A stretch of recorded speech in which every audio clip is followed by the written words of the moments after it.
عوام کے لیے بڑی خوشخبری، پیٹرولیم مصنوعات کی قیمتوں میں کتنی کمی ہونے والی ہے، بڑی خبر سامنے آ گئی۔ تفصیلات کے مطابق وفاقی حکومت کی جانب سے عوام کو پیٹرولیم مصنوعات کی قیمتوں میں 38 روپے فی لیٹر تک بڑا ریلیف دینے کا امکان ہے۔ پیٹرول اور ڈیزل کی قیمتوں میں کمی کا اعلان آج ہی متوقع ہے۔ عالمی سطح پر خام تیل کی قیمت 71 سے $75 فی بیرل پر آ گئی۔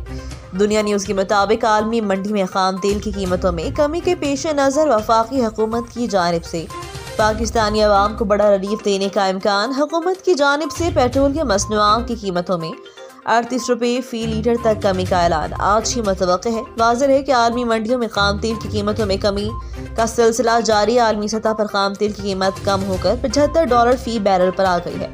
ذرائع وزارت پیٹرولیم کا کہنا کہ عالمی منڈی سے پیٹرول کی خریداری $76 سے $77 فی بیرل کی جا رہی ہے، جس کے حساب سے پاکستان میں پیٹرول کی فی لیٹر قیمت 186 روپے بنتی ہے۔ اس وقت پیٹرول پر ای وی چارجز 50 روپے ہیں، جبکہ سیلز ٹیکس ابھی تک 0 ہے۔ لیکن اس کے برعکس پاکستان میں پیٹرول کی فی لیٹر قیمت 224 سے 80 پیسے ہے۔